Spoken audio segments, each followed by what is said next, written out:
오늘이 어버이 주일이에요. 어버이 주일이 되면 생각나는 이야기가 하나 있습니다. 얼마 전에 제가 여러분께 잠깐 소개해드린 기억이 있긴 한데 이어령 선생님의 책 가운데 이어령의 80초 생각 나누기라고 하는 작은 책이 있어요. 그 책은 여러 가지 의미가 있는 이야기, 짧은 이야기들을 모아놓은 책인데요. 거기에 아버지와 까치라고 하는 이야기가 나와요. 아버지와 까치. 고요한 가을날 까치 한 마리가 홀로 뜰에 날아듭니다. 그것을 보고 치매기가 있는 아버지가 아들에게 물어요. 얘야, 저 새가 뭐니? 저 새가 뭐지? 그랬더니 아들이 예, 아버지 까치예요. 이렇게 얘기합니다. 이 아버지는요, 금방 잊어버리고 또다시 잠시 후에 또 묻는 거예요. 얘야, 저 새가 뭐지? 아들이 아버지 까치라고요. 제가 까치라고 말씀드렸잖아요. 아버지가 그 얘기를 듣고 고개를 끄덕이더니 밖에 창밖을 멀리 바라보다가 또다시 아들을 향해 고개를 돌리더니 이렇게 물어요. 얘야, 저 새가 뭐라고? 저 새가 뭐지? 그랬더니 아들이 짜증이 났어요. 아니 아버지, 몇 번이나 말씀드렸잖아요. 까치라고요. 까치. 까치요. 그때 옆에서 이것을 바라보고 계시던 어머니가 안타까운 마음으로 이렇게 얘기해요. 아범아, 너는 어렸을 때 저 새를 보면서 저 새가 뭐냐고 100번도 넘게 물었단다. 그때마다 아버지는 까치란다. 저 새는 까치야. 100번도 넘게 너에게 대답하시면서 너의 머리를 쓰다듬어 주셨지. 그래서 네가 말을 배울 수 있었던 거야. 자식 놈은 귀찮아하지만 아버지는 100번도 1000번도 대답하시면서 가르쳐 주세요. 이 아버지가 계셨기 때문에 오늘 우리가 있는 것 아닐까요? 근데 오늘 우리가 이 아버지를 혹시 잊고 있는 것은 아닐까? 이 부모님을. 오늘이 어버이 주일이에요. 과연 우리의 부모님을 우리는 얼마나 생각하고 있는지, 혹시 우리의 기억에서 놓아버린 것은 아닐까? 부모님은 우리에게 뿌리와 같은 분이시잖아요. 여러분, 뿌리는 눈에 보이지 않지만 뿌리 없이 나무가 어떻게 설 수 있겠어요? 나무에 자양분을 공급하고 줄기에 힘을 주고 가뭄이나 비바람을 견딜 수 있게 해주는 힘, 그 힘이 뿌리로부터 오거든요. 그런데 뿌리가 보이지 않는다고 혹시 우리는 우리 뿌리 같은 우리 부모님의 마음을, 은혜를 혹시 잊고 있는 것은 아닌가? 사실 오늘 우리의 삶을 보면, 우리의 삶을 뒤돌아보면 오늘 내가 여기까지 오기까지 부모님이 안 계셨더라면, 그리고 수많은 나를 사랑했던 사람들의 그 사랑과 헌신과 은혜가 보살핌이 없었더라면 오늘 우리가 어떻게 여기에 있을 수 있겠어요? 그런데 우리는 살다 보면 바쁘다는 핑계로 사람들을 잊어버려요. 사람들을 잊어버려요. 정말 중요한 분들을 잊고 산다면 불행한 일이에요. 오늘 예배 끝나면요, 내려가시면 다 전화하세요. 아버님께, 어머님께, 아버님께 전화해서 감사하다고. 내 인생에 정말 감사한 분이 있으면 그분에게 전화하세요. 전화드리세요. 사람을 잊지 말고 사세요. 사람이 가장 중요해요. 하나님도 마찬가지세요. 하나님도 사람을 가장 중요하게 여기세요. 하나님이 가장 귀하게 여기시는 것 사람이에요. 하나님이 이 땅에 하나님의 일을 하실 때 한 번도 천사들을 통해서 하신 일이 없어요. 사람들을 통해서 일을 하셨다고요. 세계 기독교사를 저술한 기독교 역사학자 가운데 제가 제일 좋아하는 라토렛이라고 하는 분이 계세요. 이분이 초대교회 역사를 저술하면서 특별히 1세기 교회, 1세기의 예루살렘 교회, 초대교회들을 얘기하면서 그 교회가 뭔가, 한마디로 평범한 사람들이 하나님의 능력에, 성령에 붙잡힌 바 되어 세상을 변화시킨 이야기, 이렇게 얘기해요. 사람들의 이야기예요. 성경은 어떤 사건에 대한 기록이 아니에요. 사람들을 통해 역사하시는 하나님, 그 하나님을 소개하고 있잖아요. 근데 그 사람들이 어떤 사람이에요? 평범한 사람이에요. 우리 주위에 흔히 볼 수 있는, 아니 사실은 나의 모습 같은, 뭐 하나 잘난 것 없지만 없이 평범한 사람들, 그 사람들이 하나님의 능력의 손길에 붙들려서 하나님의 능력을 힘입어서 이 땅에 하나님의 일을 이루어가는 스토리, 그게 사도행전, 우리가 읽고 있는 사도행전이에요. 하나님은요 지금도 사람들, 즉 저와 여러분을 통해서 일하고 계시고 또 그렇게 일하기를 원하세요. 자, 오늘 본문도 한번 보세요. 그런 이야기가 나와. 1절 보시면 같이 한번 읽어볼까요? 같이 읽겠습니다. 그때에 제자가 더 많아졌는데 헬라파 유대인들이 자기의 과부들이 매일의 구제에 빠짐으로 히브리파 사람을 원망하니, 이게 무슨 내용인가요? 좀 배경을 조금 우리들이 살펴봐야 되죠. 초대 예루살렘 교회가 굉장히 교회가 급속도로 성장하기 시작해요. 그러면서 다양한 사람들이 교회 안에 들어오게 되는 거예요. 그 가운데 특별히 초대교회를 제일 먼저 시작했던 그 120명의 성도들이 모여서 그 마가의 다락방에 모여서 그들이 기도함으로 거기에 성령이 임하고 교회가 시작됐잖아요. 그 사람들, 처음에 시작했던 일종의 개척 멤버들, 처음에 교회에 처음부터 함께 했었던 사람들이 소위 오늘 성경에서 얘기하는 히브리파 사람들이에요.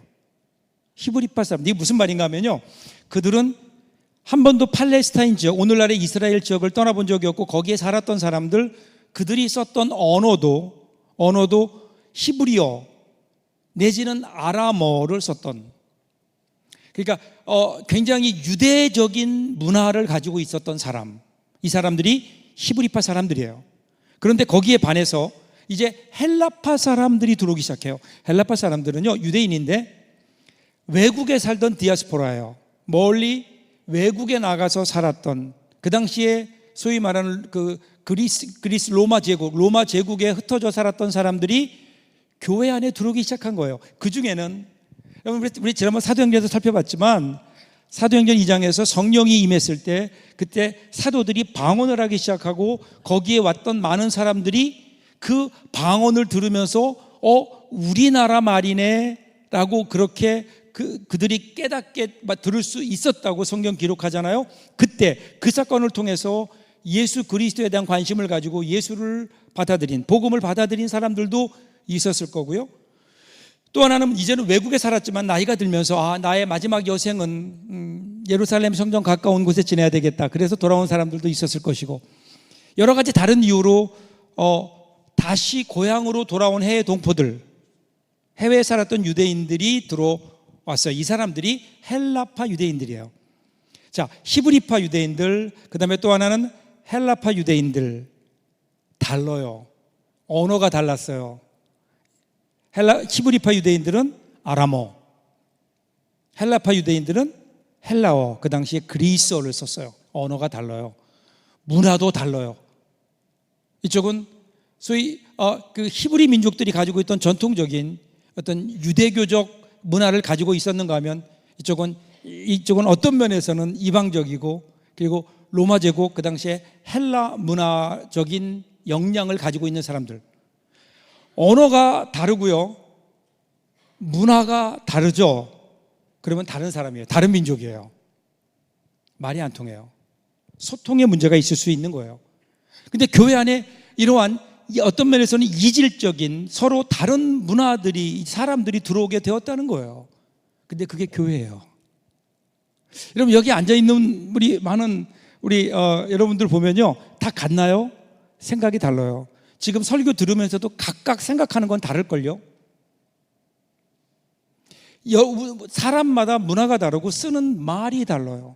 그거는 같은 한국말을 하지만, 그런데 내가 쓰는 말은 또 달라요. 문화가 다르고 생각이 다르고 어떤 환경이 다르고 성격이 다르고, 이런 다양한 사람들이 모여서 우리 서부 공동체를 이루고 있어요.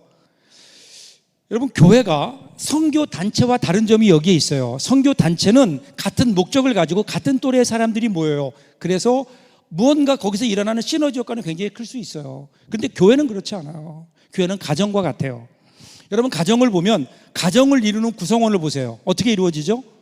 부모와 자녀, 남자와 여자, 형과 동생, 같은 사람이 하나도 없어요. 가정은요, 그러기에 성숙도가 다르고 나이가 다르고 생각하는 게 달라요. 그러니까 어떡해요? 가정은 매일 싸워요. 가정에는 문제가 있을 수밖에 없어요. 우리 가정은 그런 게 없다. 이상한 거예요. 가정은 어떤 문제가 일어날 수밖에 없어요. 왜냐하면 서로 너무너무 다르거든요. 다만 그것을 우리가 서로에 대한 사랑과 신뢰로 회복해 가는 거예요. 서로 소통해 가는 거예요. 다르다는 것 인정해야 되죠. 근데 이 다른 것이 때때로 우리에게 문제를 야기해요. 소통이 되지 않을 때 문제가 생겨요. 여기서 그랬어요. 초대 예루살렘 교회는 문제가 없었는 거 아니에요. 그것도 문제가 있었어요. 근데 그 문제가 뭔지 아세요? 구제하는 거예요. 여러분, 구제하는 게 좋은 거예요, 나쁜 거예요? 좋은 일이에요. 선행이에요. 다른 사람을 돕는다는 것 좋은 일이에요. 그런데 좋은 일을 하다가 교회가 둘로 나눠지게 생긴 거예요. 이제 어떤 일이 있었는가 하면요, 교회 내에 어려운 사람들이 많아요. 특별히 유대 사회에서는, 그 당시에 고대 사회에서는 여성들이 일할 수 없고 아이들도 일할 수 없기 때문에 경제적 능력이 없는 사람의 대표적인 경우 과부와 고아예요. 이들은 누군가 도와주지 않으면 살 수가 없는 사람들이에요. 초대교회 안에 이런 사람들이 많이 있었던 것으로 여겨져요. 그래서 교회는 이들을 구제하는 일을 했어요. 매일 그들에게 먹을 양식을 제공하는 거예요. 굉장히 중요한 일이에요. 그리고 또 그것은 굉장히 바람직한 일이에요. 근데 그러다가 보니까 문제가 생겼어요. 이 헬라파 사람들이 가만히 그 구제가 진행되는 방향을 보니까 자기에게 불리한 것 같아요. 똑같은 과부인데 왜 저 사람은 주고 우리는 안 주지? 분배의 문제에 있어서, 구제의 분배의 문제에 있어서 불만을 갖기 시작한 거예요. 실제로 그랬는지, 아니면 사도들조차도 사실은 히브리파에 속하니까 그것에 대한 어떤 정서적인 반응이었는지는 모르겠지만 교회 안에 그런 문제가 생겼어요. 공정하지 않다는 거예요. 왜 누구는 더 많이 주고 왜 누구는 적게 주느냐, 그런데 왜 그것이 우리냐라는 거예요. 이 헬라파 사람들이 여기에 대한 문제를 제기했어요. 이렇게 시작된 이 문제는 점점 번지면서 히브리파와 헬라파 사람들의 대립으로 가게 되는 양상에 이르게 되면서 교회가 분열의 위기가 온 거예요. 소통이 되지 않을 때 문제가 생겨요. 자, 문제는 문제가 없는 것이 문제가 아니라 문제를 해결하지 못하는 게 문제예요. 건강한 교회는요, 문제가 없는 교회가 아니에요. 문제를 해결할 수 있는 능력이 있는 교회예요. 어떻게 해결했을까요? 먼저 교회 내의 제자들을 다 불러 모아요. 2절 상반절입니다. 2절 상반절 같이 읽을까요? 12 사도가 모든 제자를 불러 이르되. 모든 제자를 불렀어요. 근데 여기 제자들이에요. 제자들. 그냥 거기 온 모든 사람들을 부른 게 아니에요. 예수님의 말씀을 따르는 사람들이에요. 즉 교회 안에 어떤 신앙이 검증된 사람들, 이 사람들을 다 불러 모았어요. 다 불러 모으고 이 문제를 쉬쉬하지 않았어요. 자기들끼리 이렇게 해결하려고 그러지 않았어요. 교회 앞에 공개적으로 문제를 내어놓았어요. 그리고 모든 성도들이 알 수 있도록 공개적으로 문제를 거론하면서 함께 해결하려고 했어요. 중요한 거예요. 여러분, 교회 문제가 있을 때 어떻게 해야 될까요? 그 문제를 내어놓고 함께 기도할 줄 알아야 돼요. 이것이 교회 전체적으로 어려우면 여러분 구역에서 소그룹에서 여러분의 문제가 있을 때 여러분의 문제를 그 소그룹에서 내어놓고 내가 함께 내어놓고 기도할 수 있는, 내 문제를 함께 고민해주고 함께 기도해 줄 수 있는 공동체가 있어야 그 문제가 해결되지 않을까요? 나 혼자 가지고 있으면 그 문제가 해결이 안 돼요. 같이 내어놓는 거예요. 함께 내어놓는 거예요. 신앙생활하다 있던 어려운 문제들은 함께 내어놓고 함께 의논할 때 그때 그런 과정을 통해서 우리의 문제가 해결될 수 있는 거예요. 이런 지혜로운 방법을 택했어요. 그러면서 이어지는 2절 하반절 같이 읽겠습니다. 우리가 하나님의 말씀을 제쳐놓고 접대를 일삼는 것이 마땅하지 아니하니. 사도들은 먼저요, 이 문제의 원인을 자기들에게서 발견합니다. 우리가 하나님의 말씀을 제쳐놓고 접대를 일삼는 것이 마땅하지 아니하다. 그러니까 지금 뭐죠? 하나님의 말씀이 본질이에요.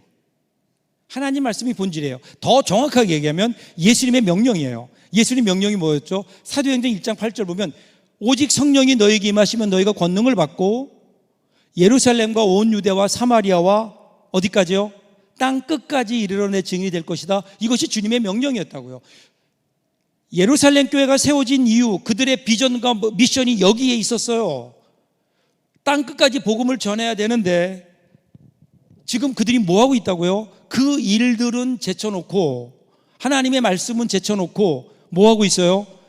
접대하는 일, 대접하는 일을 일 삼았다. 이 얘기는요, 그것은 거기에만 전념했다, 그런 뜻이에요. 그걸 일 삼았다니까. 사도들의 주된 일이 돼버린 거예요. 원래 사도들이 해야 될 일이 뭐예요? 주님 명령에 따라, 하나님 말씀을 따라 땅 끝까지 이르러 증인이 돼야 되는 거예요. 말씀을 전해야 되는 일이에요. 말씀을 가르치는 일이에요. 그런데 그것을 제껴놓은 채 이제 그들은 교회 내의 문제를 해결하는 해결사의 역할을 하고 있던 거예요. 사도들이. 이것이 잘못됐다라는 것을 사도들이 깨달아요. 여러분, 오해하지 마세요. 교회에 하는 구제가 잘못되었다는 게 결코 아니에요. 구제는 필요한 일이에요. 구제는요, 기독교의 복음이 세상을 향하여 실천하는 아주 훌륭한 방법이에요. 그래서 우리는 구제해야 돼요. 그럼에도 불구하고 우리들이 기억해야 될 것은 구제가 교회의 본질은 아니라는 거예요. 복음이 구제로 바뀌어서는 안 되는 거예요. 복음은 복음이에요. 구제는 구제인 거예요. 어떤 분이 그런 얘기해요. 이 세상에서 가장 좋은 교회, 이 세상에서 좋은 교회는 어떤 교회인가? 교회의 예산의 절반을 뚝 띄어서 세상을 향해 환원할 수 있는, 세상을 향해 봉사하고 구제할 수 있는 교회, 이런 교회가 멋있는 교회 같아요. 맞아요. 저는 우리 교회가 그렇게 되기를 원해요. 또 그렇게 하려고 노력할 거예요. 우리끼리 모여서 좋은 교회가 아니라 세상을 향해 나누어주고 복음을 전하는 교회로서 우리 교회가 그렇게 되었으면 좋겠어요. 그러나 우리가 지금 여기에서 우리 예산의 절반을 잘라서 세상에 나가서 그들에게 그 구제를 하자, 그것 자체로 과연 교회가 좋은 교회인가라는 거예요. 여러분, 좋은 교회가 뭐예요? 좋은 교회는 하나님의 뜻을 이루는 거예요. 하나님의 뜻을 이루는 일들은 뭐예요? 지금 땅 끝까지 이르러 증인이 되는 거예요. 그런데 지금 교회는, 예루살렘 교회는 땅 끝까지 갈 생각은 안 하고 교회 내의 문제들을 해결하는 그 일에 거기에 얽매여 있던 거예요. 사도들이 이걸 깨달아요. 어떻게 깨달았을까? 하나님의 뜻이에요. 우리가 하나님의 말씀을 제쳐놓고 접대를 일삼는 것이 마땅하지 아니하다. 여기에서 마땅하다라는 말은 기쁘게 하다라는 뜻이에요. 마땅하지 않다, 그러니까 기쁘게 하지 않았다는 거예요. 누구를? 하나님을. 자기들이 지금 하는 이 일이 하나님의 뜻에 맞지 않다, 그러니까 하나님을 기쁘시게 하는 일이 아니다라는 걸 깨달은 거예요. 어떻게 그것을 깨달았는가? 하나님의 뜻에 비추어 보니까 알겠는 거예요. 우리가 사실은 살면서 여러 가지 많은 문제들을 우리들이 당하게 되죠. 그러면 우리는 어떻게 해요? 맨 처음에 탓을 해요. 문제가 있을 때 왜 나에게 이런 문제가 있는지 남 탓을 해요. 다른 사람 탓을 하죠. 저 사람 때문에, 쟤 때문에. 다른 사람에게 책임을 전가하고 탓하기 시작하면요, 내 책임을 전가하는 것 같아서 마음은 조금 위로가 될지 모르지만 문제 해결이 안 돼요. 문제 해결이 안 돼요. 절대 이 탓으로는 문제 해결이 안 되는 거예요. 그런데 어느 순간 그 탓이 나에게로 돌려지게 되고, 그 문제 앞에 과연 내가 무엇을 해야 되는지, 여러분, 그것을 찾게 될 때, 문제 해결이 나로부터 시작될 때, 그때 문제가 해결되는 이제 그 일이 시작되는 거예요. 남을 탓하면 원망이요 불평이지만 나에게서 그 문제의 원인을 찾으면 그러면 성찰이 되는 거죠. 그러면서 어떻게 우리 하나님의 뜻을 깨닫게 돼요. 하나님의 뜻을. 나를 향한 하나님의 뜻이 뭘까? 그래서 문제가 올 때, 문제가 있을 때 제일 먼저 해야 되는 일이 뭘까요? 분석하는 일 아니에요. 그 전에 기도하는 일이에요. 그리스도인들은 그 전에 제일 먼저 하는 일이 기도예요. 어떤 기도일까요? 하나님, 나에게는 문제가 있는데 이 문제, 하나님의 뜻은 어디에 있습니까? 하나님의 뜻을 알아야, 그래야 오늘 내가 무엇 해야 되는지를 알 수 있거든요. 그냥 우리가 분석해서 우리가 생각한 대로 거기에 대한 처방을 내리면요, 그게 올바른 처방이 된다는 보장이 없어요. 하나님의 뜻이 어디 있는지를 좀 먼저 하나님께 물어야죠. 사도들은요, 이 문제가 있었을 때 제일 먼저 기도했을 거예요. 모여서 기도한 다음에 하나님의 뜻에 따라 우리가 기도하는 가운데 성령께서 가르쳐 주신다고요. 지혜를 주신다고요. 이 문제 때문에 그렇구나. 바로 우리가 해야 될 일을 하지 않고 구제를 일삼고 있었기 때문에 문제가 되는구나 깨닫고 이 일을 처리하는 거예요. 사랑하는 여러분, 문제가 있다고요? 기도하세요. 먼저 기도함으로 하나님의 뜻을 좀 구해보세요. 하나님의 뜻을 구하게 될 때 하나님의 뜻이라고 하는 빛 아래에서 오늘 이 문제의 원인이 규명돼요. 어떻게 해야 될지가 보이는 거예요. 그래야 해결책이 나와요. 지금 사도들이 문제가 무언가를 발견했어요. 하나님의 뜻대로 그들이 살지 못했기 때문에 그래요. 그래서 어떻게 해요? 해결책을 구해요. 그 해결책이 3절 4절이에요 같이 한번 읽을까요? 같이 읽겠습니다. 형제들아, 너희 가운데서 성령과 지혜가 충만하여 칭찬받는 사람 7을 택하라. 우리가 이 일을 그들에게 맡기고 우리는 오로지 기도하는 일과 말씀 사역에 힘쓰리라 하니. 뭐라고요? 사람을 세우는 거예요. 사람을 세우는 거예요. 일에 대한 그 일을 위해서 그들이 내놓은 솔루션이 사람을 세우는 거예요. 근데 아무나 세우는 게 아니에요. 기준이 있어요. 먼저 너희 가운데서, 이렇게 얘기해요. 너희 가운데서. 멀리 있는 게 아니라고요. 예루살렘 교회 안에 그 문제를 해결할 수 있는 사람 어디에 있다고요? 밖에 있는 게 아니에요. 밖에서 무슨 용병을 데려오는 거 아니에요. 다른 교회에서 이 문제를 잘 해결했던 경험이 있는 사람을 데려다가 우리 교회 문제 해결하게 하는 거 아니라고요. 누구라고요? 너희 가운데.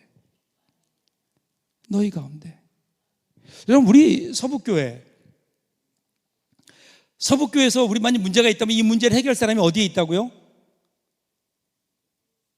어디에? 너희 가운데. 우리 가운데 있다는 거예요. 우리 서북교회 지도자들이 어디에, 일꾼이 어디에 있다고요? 우리 가운데 있다는 거예요. 그러니까 하나님께서는 오늘 생각해보세요. 저와 여러분을 이 수많은 교회 가운데 이곳에 모이게 하셨어요. 이곳에서 이렇게 만나게 하셨어요. 여기에는 하나님의 뜻이 여러분 있지 않을까요? 저와 여러분이 한 자리에 모여 있을 때 이 모임을 통해서 하나님께서 이루고 싶은 일들이 있지 않을까요? 뜻이 있기에 우리를 이곳으로 모은 것은 아닐까요? 여러분을 통해서 이루고자 하는, 하나님이 하기를 원하시는 일이 분명히 있을 텐데, 오늘 우리는 그 하나님의 그 일에, 하나님의 뜻에 여러분 얼마나 여러분 관심을 가지고 있나요? 여러분, 우리는 이 서북교회를요 누구에게 맡기셨을까요? 저와 여러분에게 맡기셨어요. 저와 여러분에게. 다른 교회 사람에게 맡긴 게 아니에요. 우리 교회. 여러분 부탁드려요. 여러분 교회 일에 참여하세요. 교회 일에 좀 참여하세요. 제가 형제님, 자매님, 집사님 이번에 이런 일인데 이 일을 좀 같이 좀 참여해 주세요. 그러면요 한 3명 중에 2명은 제가 바빠서요. 저는 아직 능력이 안 돼서요. 능력이 안 되는 거 다 알아요. 그럼에도 불구하고 하나님께서 어떤 교회 일에 대해서 목회자를 통해서 권면할 때는 거기에는 하나님의 뜻이 있지 않을까요? 그걸 통해 여러분을 더 훈련하고 성숙케 하려는 하나님의 뜻이 있지 않을까요? 여러분, 정말 제가 목회하면서 제일 안타까운 게 뭐냐면요, 교회 안에 짐들은 너무 많은데 아무도 짐을 지려고 안 해요. 그래서 교회 안에 짐들이 얼마나 놓여 있는지 몰라요. 여러분 옆을 보세요. 교회 안에 여러분들이 져야 될 짐을 여러분들이 내려놓았기 때문에 그냥 짐으로 자리를 차지하고 있는.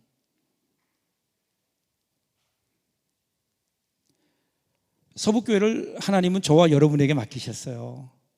이런 주인의식을 좀 가졌으면 좋겠어요. 이 교회에서 하나님께서 나에게 맡기신 일들 감당해야죠. 두 번째는 성령과 지혜가 충만한 사람이에요. 교회 일꾼의 기준을 보면 지도자의 일꾼은요 어떤 사회적 스펙이 아니에요. 사회적 지위, 학력, 경력, 재력, 이것이 아니에요. 영적 성숙도예요. 영적인 성숙도는 뭘까요? 얼마나 하나님의 뜻을 아는가, 그리고 얼마나 하나님 뜻에 순종하는가, 내 뜻대로 하는 게 아니라 하나님의 뜻대로 하려고 얼마나 노력하는가. 성령 충만이 그거 아니에요? 성령이 우리의 마음을 지배해요. 우리의 생각을 지배해요. 그래서 우리 생각이 아니라 하나님의 생각으로 살아가는 사람들이 성령 충만한 사람이에요. 그럼 성령 충만하다는 것은 뭘로 알 수 있을까요?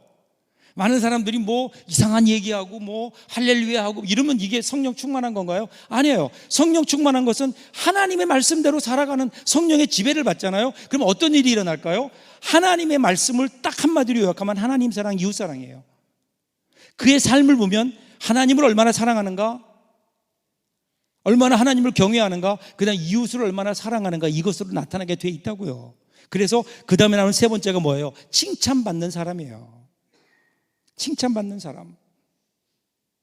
사람들에게 칭찬받는 사람. 하나님께서 주신 그 하나님의 영으로 충만할 뿐 아니라 사람들과의 관계에서도 사람들에게 칭찬받는 사람을 교회의 일꾼으로 세울 때 그때 그 교회가 문제가 없어요. 그 교회가 성장할 수 있는 거예요.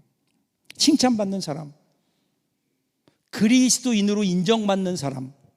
제가 미국에 있을 때 어느 교회에서는요, 교회 장로님들을 세울 때 그 목사님이 꼭 거치는 과정이 있대요. 그게 뭐냐면 그 장로님이 되시고자 하는 그분, 그 후보자의 자녀들을 만나요. 그 자녀들에게 이렇게 물어요. 야, 니네 아버지가 이번에 장로 후보로 올라왔는데 네가 볼 때 니네 아버지 장로 자격 있니? 여러분들의 자녀들이 여러분들을 보고 뭐라 그럴까요? 글쎄요, 우리 아버지가요?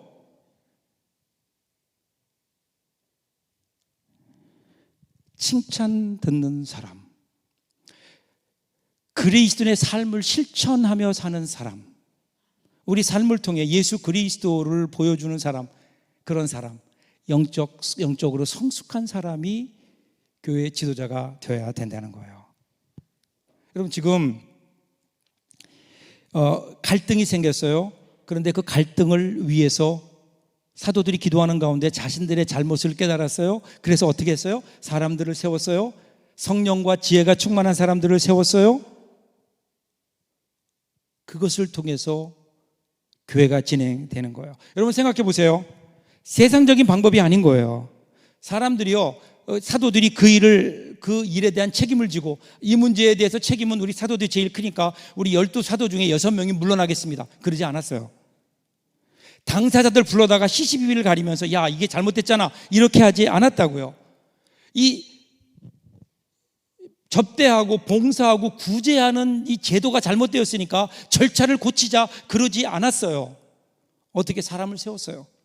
그 일을 감당할 만한 사람을 세우는 거예요. 여러분, 이것이 성경의 방법이에요. 성경은 한 번도 우리의 시스템에 관심 갖지 않으세요. 우리의 어떤 원리에 관심 갖지 않으세요. 중요한 것은 사람이라고요. 사람이 해결책이에요. 하나님은 사람을 통해 역사하세요. 5절 6절 같이 한번 읽겠습니다. 같이 읽어요. 온 무리가 이 말을 기뻐하여 믿음과 성령이 충만한 사람 스데반과 또 빌립과 브로고로와 니가노르와 디몬과 바메나와 유대교에 입교했던 안디옥 사람 니골라를 택하여 사도들 앞에 세우니 사도들이 기도하고 그들에게 안수하니라. 7 사람을 선출해요. 그 사람을 선출해서 그들에게 그 일을 하게 해요.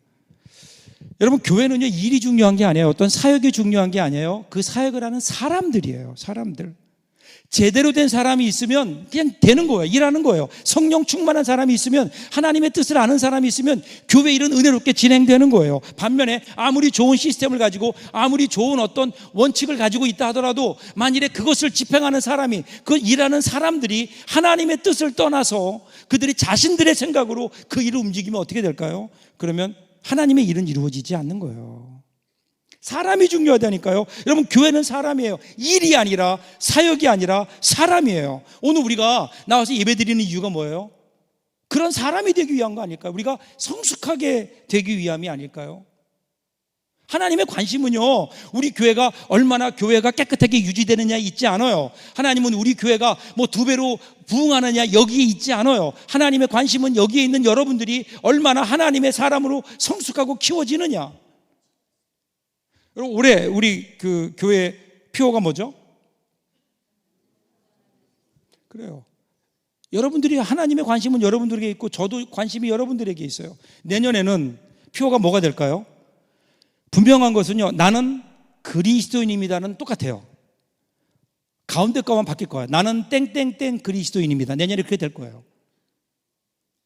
언제까지요? 제가 은퇴할 때까지. 여러분들이 성장해야 돼요.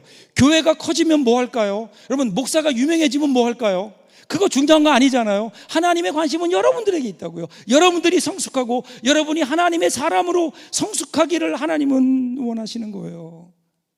그리고 그렇게 될 때 그 사람들이 하나님의 일을 하는 거예요. 그러면 교회는 어떻게 될까요? 교회는 자연히 하나님이 원하시는 교회가 돼요. 결과가 어떻게 돼요? 7절 보세요. 같이 읽겠습니다.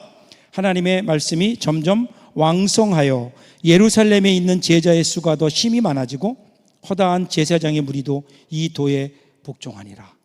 그랬더니 새로운 일꾼들로 교회에 세워졌어요. 그들이 구제하는 일들을 담당했어요. 하나님 말씀에 따라 잘 감당했어요.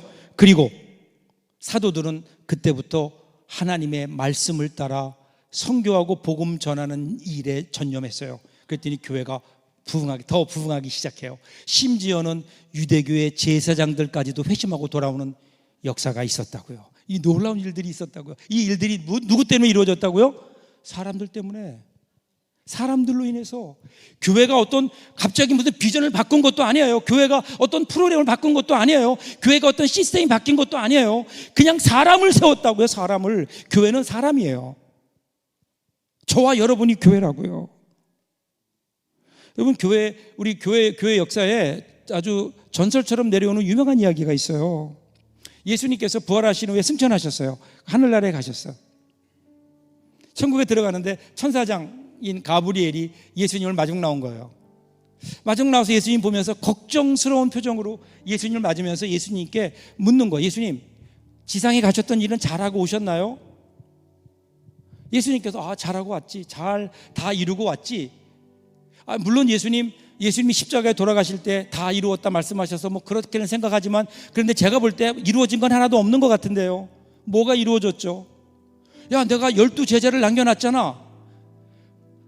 예수님 12제자 쟤네들 보니까 신통치 않은데요. 제일 가까이 있었다는 베드로는 예수님 3번 부인하고 도망갔고요. 가룟 유다는 목매라 죽었고요. 쟤네들 가지고 과연 하나님의 뜻을 이룰 수 있을까요? 필요하시면 제 아래에 있는 천사들을 보내서 도우면 어떨까요? 근데 예수님이 아니라고. 나는 나의 제자들을 믿는다고. 잘할 거라고. 그래도 마음이 불안한 거예요. 가브리엘이. 그래서 묻는 거야. 예수님, 그럼 플랜 B는 있습니까? 만약에 쟤네들이 예수님 뜻대로 움직이지 않으면 그러면 그때는 다른 대안이 있습니까? 예수님이 그 말에 심각하게 생각하시더니 이렇게 대답하세요.